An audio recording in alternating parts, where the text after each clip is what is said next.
Somebody got that shit out of a vending machine for 25 cents. A little toy right there. It's on top I know. of a pencil. Put a little baking soda and vinegar in it, and it just makes it move. Yeah, that's a finger puppet.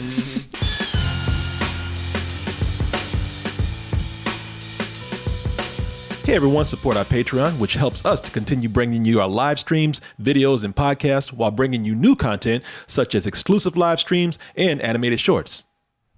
Except talk about Mandy and the Kid. Let's go ahead and get into our wrap up of the latest. Do I wrap up with the latest episode of Mandy and the Kid? Where? This you must determine. That's the timing. Pepperidge Farm remembers. Sound like that one to sing Goldfinger, Goldfinger. You must remember. The songs of eons past. You expect me to search the galaxy and deliver this creature to a race of enemy sorcerers? I was like saying, bitch, are you for real? No. You expect me to do what?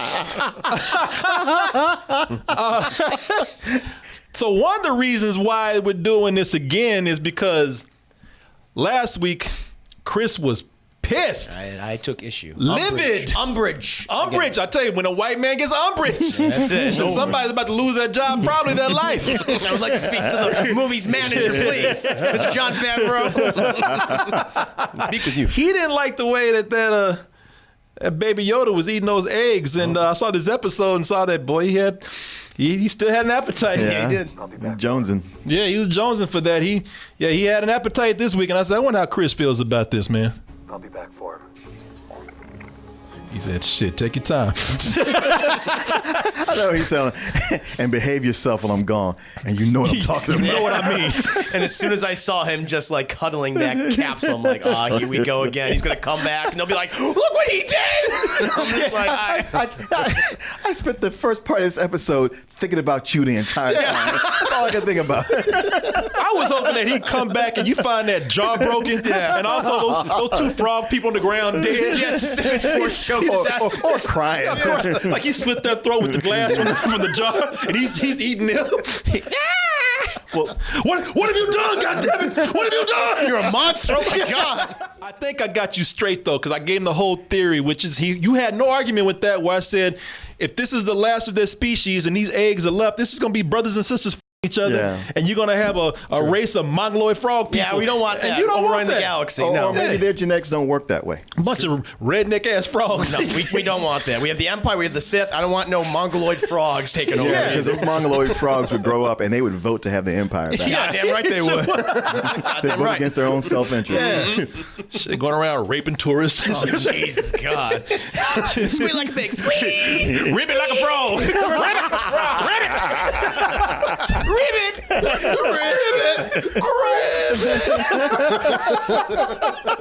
You don't want that. I do not want that. No. Nah, man. But I do know what to get you for Christmas, though. I can't believe it. They just, Oh my God, where'd you find that? That's coming Funko out. Pop? That's This real. Funko Pop toy is coming out, man. I'm going to get your ass that for Christmas. Thanks, Corey. Appreciate that. Merry Christmas, man. Merry shit, Miss Chris. But, man, you know what? I want to get into this episode, and I want to continue talking about some of the things that we were talking about with this show. Because last week we were talking about how I feel, and not because I'm biased. Well, I am. I don't like the movies at all today, what they've done with it. I think the property is pretty weak, except for Clone Wars, which I haven't seen. I've got to be fair on that. Rebels. And Rebels. You like and, Rogue One, though. Love Rogue One. Yeah, love Rogue One. And I'm loving The Mandalorian right now. And so did this episode continue to improve, or is it starting to take a decline? Or is it a mixture of both? Well, we can go in and get into a lot of things here. I do. Oh, and by the way, Martin, you're right. Well, you're going to talk about how this time. Now, did you feel better when he was playing with the little? When they show up with the eggs and the husband walks up, because that's that moment of like, oh shit, is he gonna go? Hey, what the? happened to I thought that. about 40 of these. I totally thought that was going to but happen. he was grateful. Yeah. Oh, look at that. He was playing with the little babies that Yeah. were born. I was still scared. Was he going to eat that? I was still scared, but he seemed to be like, okay. Yeah, he's nice. like, oh, okay, they're little kids like me. Yeah, exactly. Yeah, I like that right there. Even though you could tell that's a little rubber thing Oh with a yeah. stick. No, when it comes to the creatures, they don't even try. they ain't even try to like make that look real. There's something on a stick and they just moving that shit around. It's like they just say, like, look, the money's gonna go into ships and big creatures and special Battles. effects. Yeah. Now, when it comes to these goddamn Muppets, they accepted Yoda as a puppet. They knew it. Yeah, Now, we- a standard's been set, and that's how we're sticking Yeah, they with ain't it. even spending no money. Somebody got that shit out of a vending machine for 25 cents. That little toy right there. It's on top I know. of a pencil. Put a little baking soda and vinegar in it, and it just makes it move. Yeah, that's a finger puppet. I like what they did this week, man. As far as again expanding the world. I told you, man. Yeah, You can, so much good world expansion. good world Explanation for so many things people have been wondering Yeah. about. I love that.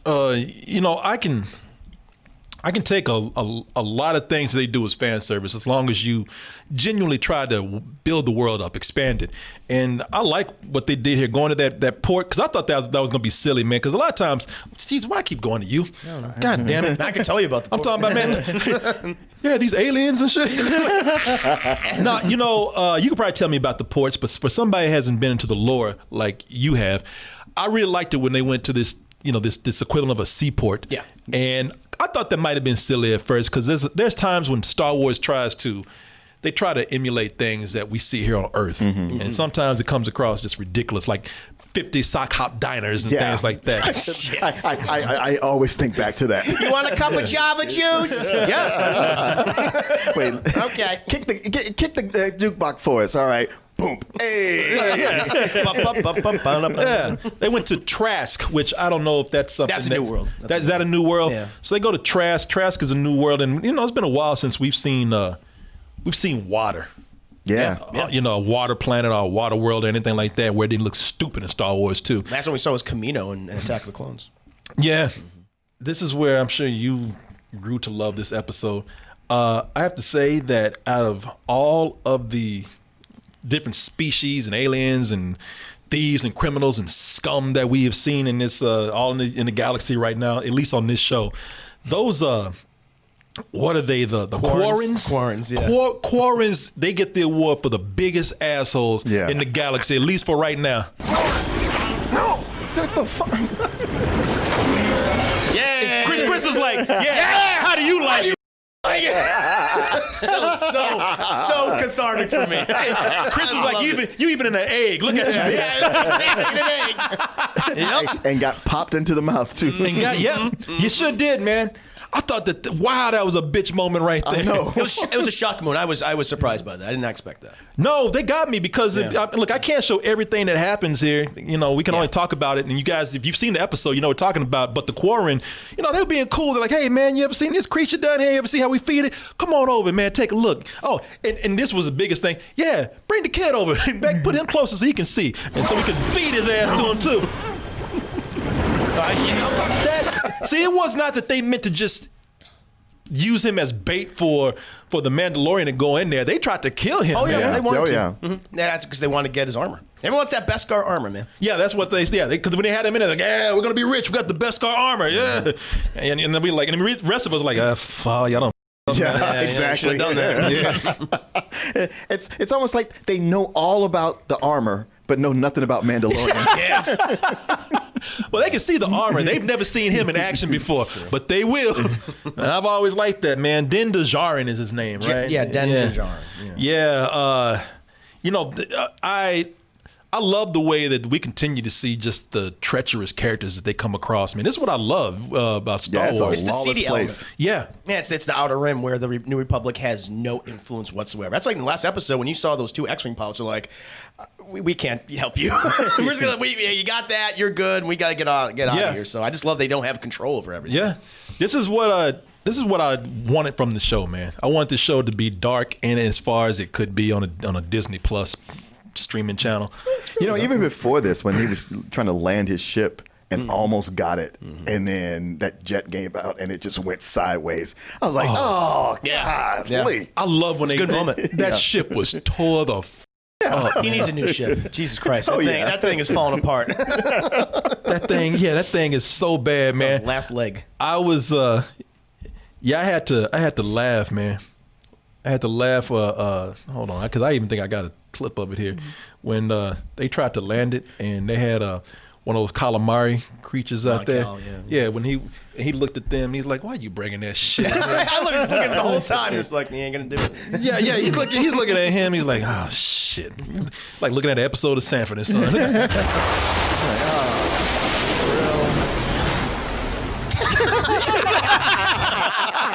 He's like, Jesus. I go get my kit. No,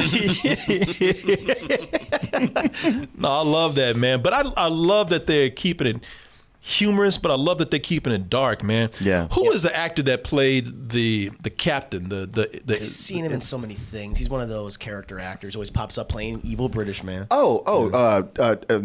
Titus Welliver. Yeah. Is he Irish or something? Is he? I mean, I don't think he's. I mean, shit. You know what? Let me not lie. I don't believe he's straight Irish, other than of Irish descent, possibly. But I've never seen him speak with an accent. Everything I've seen him in, he's always had the same, American-sounding accent. Yeah, Titus Welliver, man. He was great in this, and I love that scene. So if you guys remember that scene, he's American with Greek ancestry. Thank you. Thanks. Nah, man, that was a great scene. The Mandalorian, and we'll get into the other characters that he hooked up with later in the episode. I love how they keep getting these recognizable actors in these roles. Oh yeah, I do too, man. It's almost like doing a guest spot every week, like from TV shows, like Westerns did back in the day. Mm-hmm. They would have a guest spot from a famous actor that came on. I swear they're doing this on purpose, man. Mm-hmm. But the Mandalorian and his crew, some other people of Mandalorian descent who say, you know what, shit, we actually more authentic than you. They say, shit, you want to be? But his new crew that he hooks up this week, they take over the Empire ship, and I like how ruthless they're showing the Empire to be again, man. Where and you had Giancarlo Esposito pull a Gus Fring. He's like, you better kill everybody in that room to get the job done. You know the protocol, right? You know the protocol. Long live it. Yeah. I'll live the Empire. Motherfucker gonna kill me. I love those two pilots because they spent that whole episode going, no, man, it sounds like we're. Oh yeah, I felt bad for them because they knew. They just hearing people die, just looking at each other like, so what are we gonna do? How's this supposed to go down? Yeah, I mean, we're up here with him, but boy, shit. The Empire make you feel bad for some of the lower ranked people, man. And they're not all bad. So I don't feel not all. Some are doing their job. Yeah, some just doing I fly the ship. That's what I do. Yeah, it's probably like they sign them up right out of high school. When they, they go to Outer Rim where people have no prospects, and they get them right out of high school. Hey, join the Empire, see the world. Yeah, life adventure.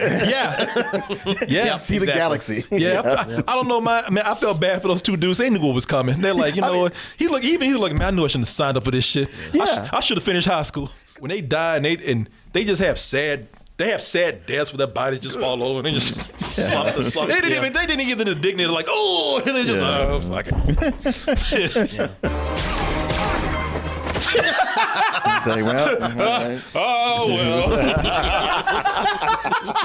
They were drunk when they got shit. But I love the way they took that scene even further. I love that they keep this show dark, man. They're getting continuously either keeping that tone or going darker with it. I thought it couldn't get any darker than that, but when they caught my man Titus Welliver, is that his name? When they caught him, I love the way he said, I'm just taking myself out. He said, hey, man, you can't do nothing to me that they can't do, probably worse. I'll let you live, but you will take me to him. You might let me live, but he won't. Well, that just goes to shit. That's old school. That's old. That's Dr. No old school. Cyanide capsule in the back of your tooth. But it's just not even cyanide. That goes to show you just how cold and assholes the Empire. Like, they don't give you a cyanide capsule that takes you out quick. They give you a pill that electrocutes you. Fries your brain. You gotta feel it before you die. Yeah, you gotta shock yourself. It's like microwaves you from the inside out. I like the way the Empire is just like, no, you're gonna feel something before you die, even if we're not there. I mean, it seems like it would make you less likely to bite down on it. I know the protocol is I bite, but I can't do it. Unless you know what's waiting for you if you don't. Yeah, Right. Gus Fring. Yeah. Like, we've seen a lot of killing of people who didn't even have, either they were defenseless or they never even had a chance to defend themselves. Those Quarrens, or what were they called? Quarrens. Quarren, when they had it coming, man. For Oh, yeah. trying They to kill. totally had it coming. And then you had one dude coming up trying to be badass. You killed my brother. And I was like, all right. And the thing is, they kind of had the drop on the Mandalorian. Yep. But, until his crew flew in. He didn't kill your brother. I did. Fuck them. They had a chance. I saw that one dude. I missed it. There was a dude with a gun. The moment they flew in, y'all done start blasting. You let them finish that sentence right there. They finished it. She gave a whole monologue, and they just sit up there just looking. Shit, this sounds good. I want to know where this is going.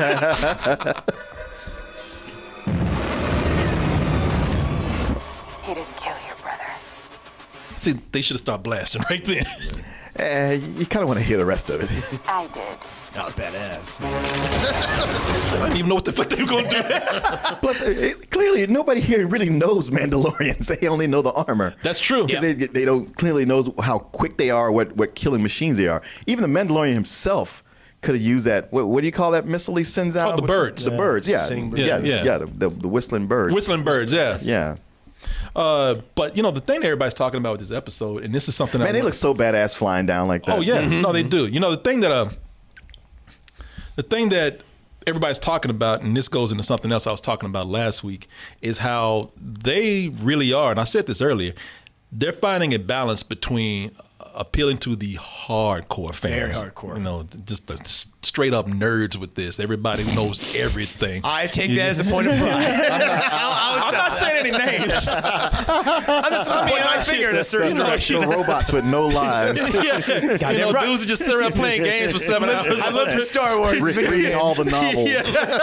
I'm not saying anything. Writing their own fan fiction. But bringing in Katie Sackhoff as Bo-Katan, everybody's talking about that. Now, I don't know no Bo-Katan. As far as Yeah, I'm isn't that where New York Jews go to retire? And Mandalorians. they go to Ratmouth, Florida, Bo-Katan. When she came in, Katie Sackhoff as Bo-Katan, who apparently is very big with the sci-fi fans out there after having been already in Battlestar Galactica. Starbuck. Yeah. But I don't know who she is, man. So, I didn't know she was some. Yeah, she started off in the Star Wars: The Clone Wars, and then later went into Rebels. Okay. Yeah, she's been a supporting character for All a right. while. Well, she. Are a child of the Watch. first of all, I like the way she came in and just pretty much said, told the Mandalorian, you know what? I don't give a you be a Mandalorian. Actually, you're kind of crazy. Yeah. And you are a child of the Watch.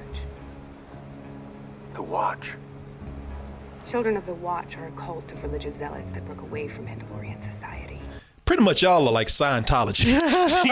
I love that they explained that in just those few lines of dialogue, because it's Yeah. because when they first started the show, it's like, wait, Mandalorians can take off their helmets all the time. We've seen that across everything. I was like, why does he do it? It's like, because he belongs to a crazy cult who broke away. It makes Yeah. so much sense, and that's why I never heard the Jedi, because they went off in this, in the goddamn asshole of the galaxy, and has been spinning out there and filling his head full of lies and propaganda. Now it makes so much sense. And see, I that's love that. cool because I Yeah. look at this and as far as I know, that's a cool story. You know, from what limited knowledge I know about the Mandalorian and the Mandalori, whatever. And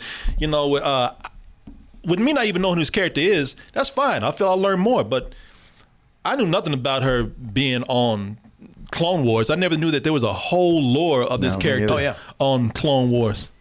Kanan and Ezra, this is Lady... Boy, my man is wearing his Corona mask all wrong. He's blind, goddammit. Yeah, I can see he's blind. He put his mask on wrong. Town of House Kreese.